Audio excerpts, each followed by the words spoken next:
तो हेलो बच्चों लोग, कैसे हैं आप लोग।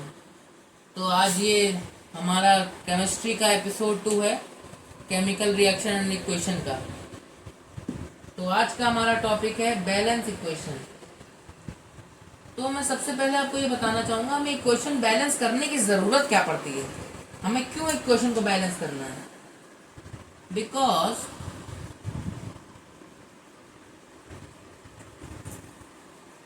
Word balance the equation two cannot follow the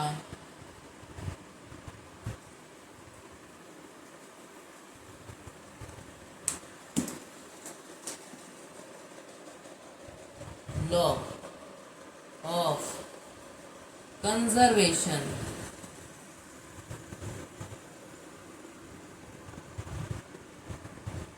of mass। अब बहुत सारे बच्चे पूछेंगे कि भैया ये कंजर्वेशन ऑफ मास क्या है। अगर आपको इस कंजर्वेशन ऑफ मास पे एक लॉन्ग वीडियो चाहिए तो आप मुझे कमेंट कर देना, मैं इस पे भी एक लॉन्ग वीडियो ले आऊँगा।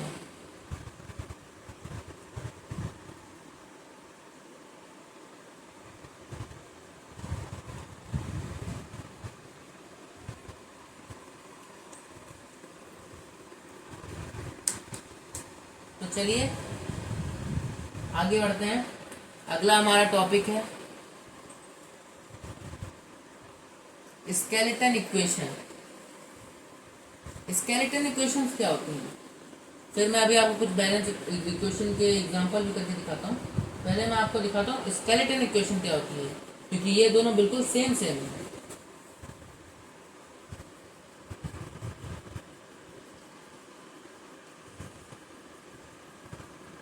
Skeleton equation. Skeleton equation are those equations in which they were not be balanced. Skeleton reactions वो होती हैं जो बैलेंस नहीं हुई होती हैं अभी तक, जिन्हें हम बैलेंस नहीं करते हैं उन्हें हम स्केलेटन इक्वेशन कहते हैं। ठीक है बच्चों, स्केलेटन इक्वेशन अभी मैं आपको दिखाऊं। जैसे H2 plus O2 gives H2O।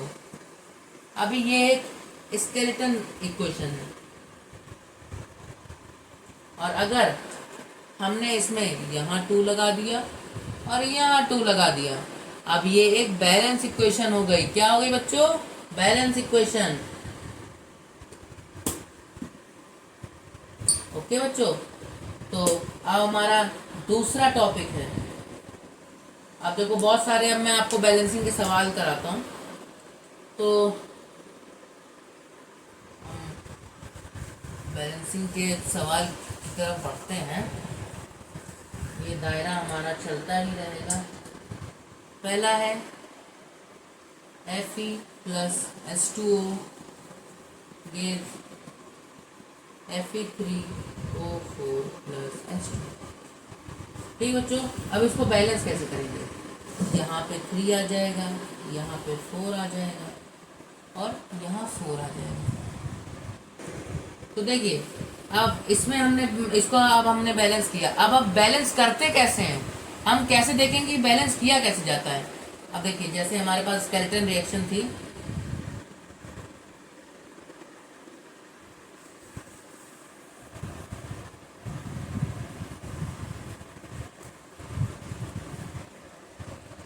Fe plus H2O give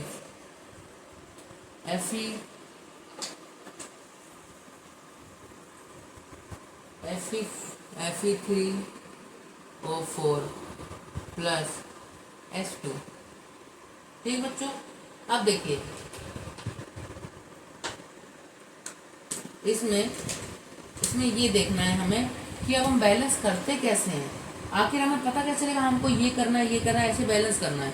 देखो अब हमें पहले जो रिएक्टेंट है और जो रिजल्ट है इधर देखना है। इधर Fe3O4 को देखिए, यहाँ Fe के पास कितने मॉलिक्यूल्स हैं? 3 है। इधर कितने हैं? 1 है। इधर हमने 3 कर दिए। अब इधर यहाँ O देखिए कितने हैं? O 4 है। यहाँ कितने हैं? 1। यहाँ हमने 4 कर दिया। ठीक बच्चों, अब देखिए, अब यहाँ H कितना है? 2। अब यहाँ कितना है? 8। तो यहाँ हमने 4 कर दिया। तो बच्चों देखो, ऐसे सिंपल सिंपल इक्वेशन हम लोग बैलेंस कर सकते हैं सिंपली। ये हमारी पहली हो गई। अब दूसरी करते हैं। बच्चों बहुत आसान है केमिस्ट्री। केमिस्ट्री से आसान सब्जेक्ट कोई होता ही नहीं है, इतनी आसान होती है केमिस्ट्री। अब दूसरी इक्वेशन, KBr प्लस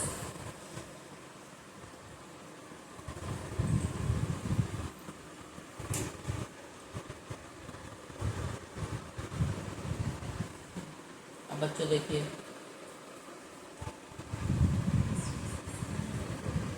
अब बच्चों हमें क्या करना है? अब हमें इसे बैलेंस करना है। अब बहुत कहेंगे कि ये कंपाउंड क्या है? ये है बच्चों पोटेशियम। ठीक, इसे पोटेशियम कहते हैं। Br को क्या कहते हैं? BaIKBa2। अब देखिए, अब हमें इसमें क्या देखना है बच्चों? अब आप बताइए इसमें क्या देखना है? अभी बहुत बच्चों को इसका आंसर पता चल गया होगा। जिनको पता चल गया कमेंट करें, जल्दी जल्दी जल्दी कमेंट करें। मैं रुका हूँ, जल्दी से आप इसका आंसर बताइए। आंसर बताइए जल्दी जल्दी बच्चों, जल्दी बताइए। चलिए तो आगे बढ़ते हैं। इसका आंसर मैं बताता हूँ। इसका आंसर होगा 2KBr प्लस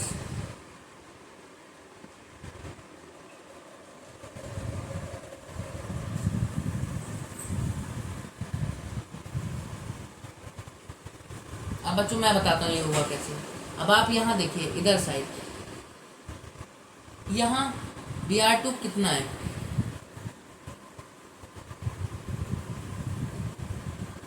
यहाँ B2 कितना है? अब आप बताइए, Br2 जो है यहाँ पे वो कितना है? 2 है। तो यहाँ कितना है? यहाँ 1 है, तो हमने 2 लगा दिया। ठीक बेटा, अब यहाँ आप बताइए, यहाँ K कितना है? सिंगल है, बट यहाँ कितना है? 2 है, तो हमने इधर 2 लगा दिया। ये हमारी इक्वेशन बैलेंस हो गई। ठीक, सवालों के सिलसिले में आप आगे बढ़ते हैं और अपने अगले टॉपिक पे चलते हैं।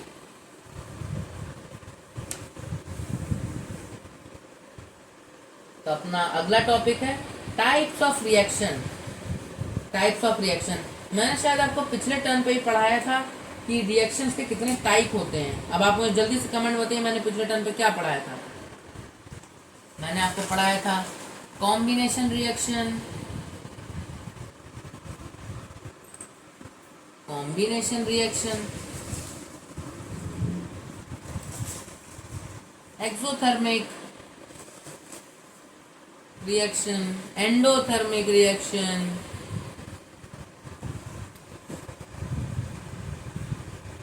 थर्मल डिकम्पोजिशन,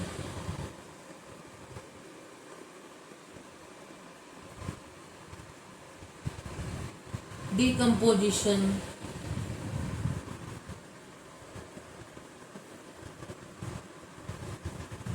फोटो डिकम्पोजिशन,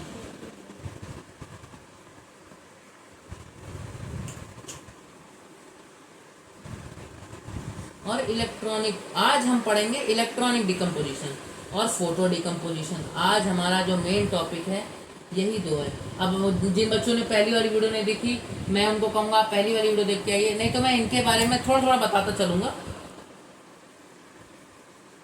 मैं थोड़ा थोड़ा बताता ही चलूँगा इन रिएक्शंस के बारे में। तो चलिए, हमारी पहली रिएक्शन है जो कि है कॉम्बिनेशन रिएक्शन। मैं आप लोग को बता दूं कॉम्बिनेशन रिएक्शन क्या होती है। Combination reaction are those reaction in which, जिसमें हम 2 या 2 से ज़्यादा एलिमेंट्स या कंपाउंड को ऐड करते हैं, रिएक्ट कराते हैं, उसे कॉम्बिनेशन रिएक्शन कहते हैं। एग्जाम्पल के लिए H2 plus O2 gives H2O। ठीक बेटा। अब endothermic, endothermic reactions are those reactions, है ना, जिससे हीट, जिसमें हमें हीट देनी पड़ती है। ठीक बेटा, जिसमें हमें हीट देनी पड़ती है। अब जैसे CaSO4.2H2O को जब हम हीट करते हैं 100 डिग्री सेल्सियस पे, तो उसे उससे बनता है CaSO4.12H2O। ये किसका फॉर्मूला होता है बेटा, जल्दी बताओ, जल्दी कमेंट्स में बताओ, ये किसका फॉर्मूला होता है। ये फॉर्मूला होता है बेटा पीओपी का, प्लास्टर ऑफ पेरिस।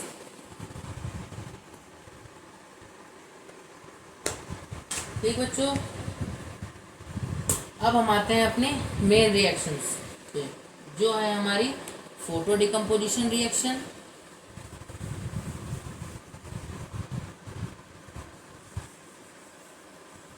आज जो हमें मेन रिएक्शंस पढ़नी है, उसमें से एक का सबसे पहला है फोटो डिकम्पोजिशन।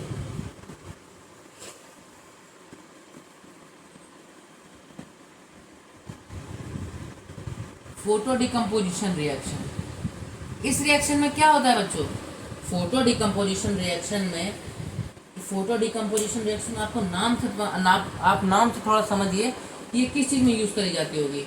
ये यूज़ करी जाती होगी फोटोज़ को, ब्लैक एंड वाइट फोटोज़ को वो ऑपरेट करने के लिए।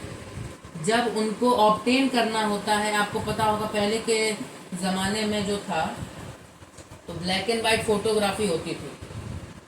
अब ब्लैक एंड वाइट फोटोग्राफी में क्या होता था कि जब वो फोटो खींची जाती थी उस समय वो कलर नहीं होती थी, पर बाद में जब उसको वो किया जाता, ट्रीट किया जाता था उस फोटो को, उसकी रिएक्शन मैं बताता हूँ आपको।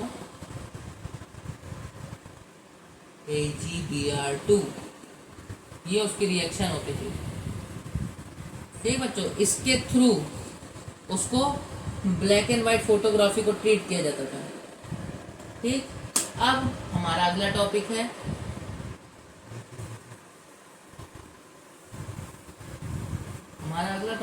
क्या है हमारा अगला टॉपिक है इलेक्ट्रॉनिक डिकम्पोजिशन रिएक्शन। अब आपको कॉस्टिक सोडा पता है, कॉस्टिक सोडा यानी NaOH, इसे क्लोरो एल्कली प्रोसेस कहते हैं, क्लोरो एल्कली प्रोसेस।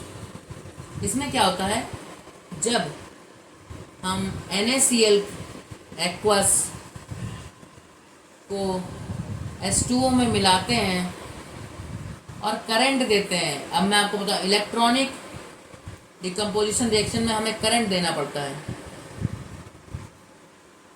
जब हम वोल्टेज देते हैं तब इसमें NaOH प्लस HCl निकलता है। एक रिएक्शन इसकी और होती है जिसमें H2O में जब करंट देते हैं तब ऑक्सीजन अलग हो जाता है और H2O अलग हो जाता है। ठीक है बच्चों, तो अब इतनी सारी रिएक्शन पढ़ाते पढ़ाते मेरे बॉडी में भी कुछ रिएक्शन होने लगी, तो आप भी इन रिएक्शनों का सिलसिला जारी रखिए और मिलते हैं अगले एपिसोड में। तो शुभ रात्रि बच्चों, मिलते हैं अगले एपिसोड में।